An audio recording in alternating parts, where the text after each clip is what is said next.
Hello and welcome. This is Rooflemonger and my friends. We have a proper breakdown of Johnny now for Guilty Gear Strive. He was announced along with Season 3 for EVO, and we had a little glimpse of his moveset. We saw that some things have changed, but now we have a greater understanding of exactly what is going on. So as you can see on the screen here, Mistfinder, a lot of the core stuff is still absolutely there, but things have changed around a bit, so let's talk about it. So, Mistfinder being Mistfinder, it's the classic Johnny move, and as you can expect, different buttons give you different angles, right? That's also there, that's still great. However, what is gone is the coin mechanic. So no more coins for power-ups. That's just going to be left in the older Guilty Gear games. That said, he does have an all-new mechanic which directly interacts with Mistfinder, so that synergy is still there, but let's keep talking about Mistfinder for a second, because there is some stuff about it besides the usual. So one of the things here is you can hold a button, and when you hold your button, you delay the Mistfinder. That makes sense. And you can see here, there's even a combo case example for it. So crouch heavy slash, cancel into stance, cancel out of the stance, and then keep the combo going. So there's already some good stuff there. And you can move around while you hold your stance, let go of the button, the attack comes out. That all makes sense. But one of the more important things here is you can dash while holding your stance. And not only can you dash while holding your stance, you can attack while dashing in the stance, making the attack travel forwards or backwards. Now, all the Mistfinder stuff is as applicable in the air, right? So 3 different buttons, 3 different heights. Being a jumping attack, they're all overheads. Normally, they're either mids or specifically the low hitting one is an actual low on the ground. And it keeping all the same traits, you can still hold it in the air too, by the way.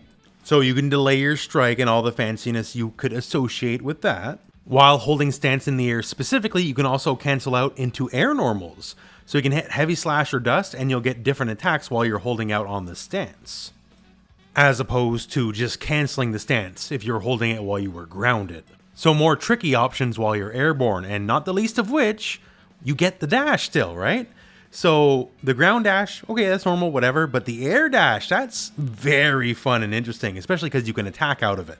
And it makes you think of certain situations like, can I just instant air dash over your head and threaten a cross up? Or do I instant air dash over your head, cross up, go into stance, and then back dash out of my stance in the air and cross back same side? A lot of tricky potential. So Mistfinder is great, but let's talk deal where he tosses cards. This is the companion move to Mistfinder in Guilty Gear Strive. So no more coins for power-ups, no more Bakasai, aka the Mist, to make the unblockables. It's all about the deal and all about setting up your card. And what does the card do? Well, by itself, actually, basically nothing. But what happens is when you hit a card with the Mistfinder, it explodes the card and it pops up the enemy for some guaranteed combos. And yes, you can do this all in the air as well, although the aerial version is an actual strike. As in, you can hit the enemy with the card. Doesn't exactly do a lot. It's not like an Akuma Fireball or nothing, but the option is there.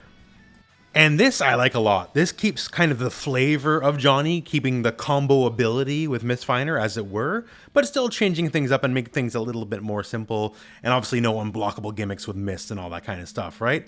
And as a bonus to hit your enemy, you don't have to hit the enemy, you only have to connect with the card. So here he whiffs Soul completely, and the card explodes and still gets the pop-up, so you still get a lot of that cool pressure and a lot of those cool options. It's all about screen control and proper placement. I dig it. And speaking of I dig it, the starter guide mentions specifically the card explosion is plus on block, and also as you can see here, it is actually a guard break as well.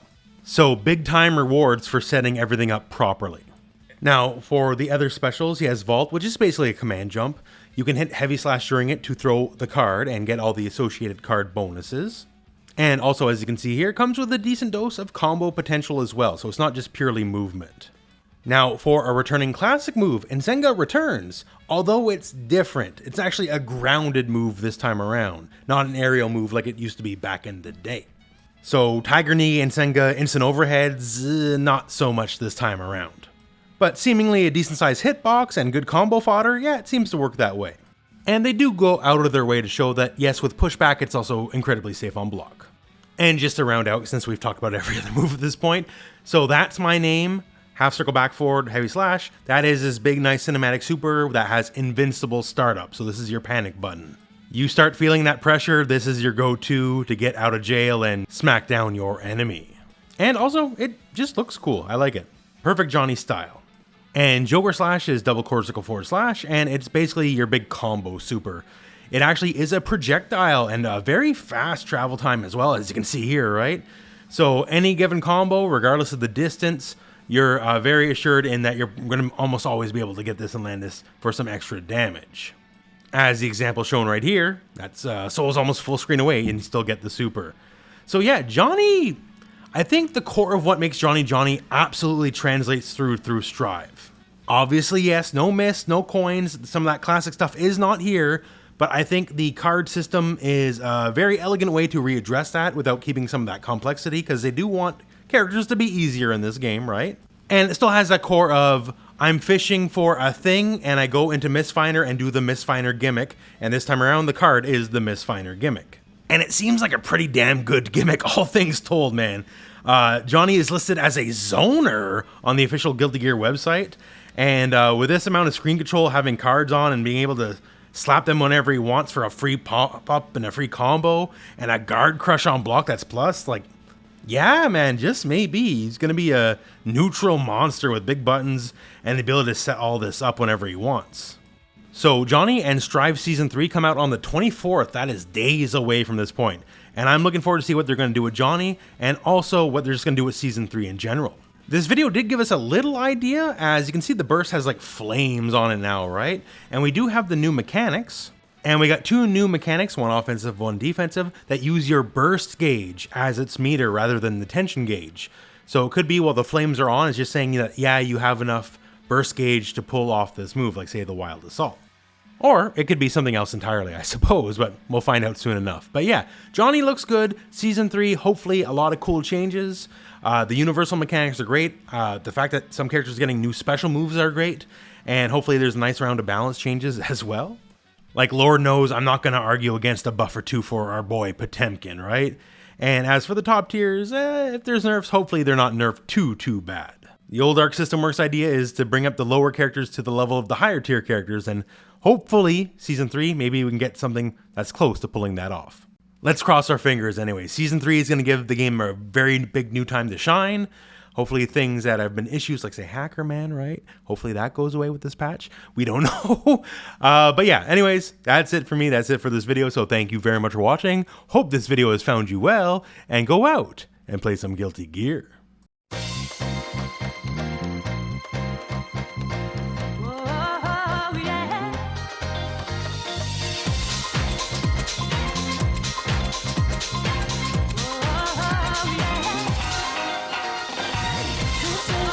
Yeah.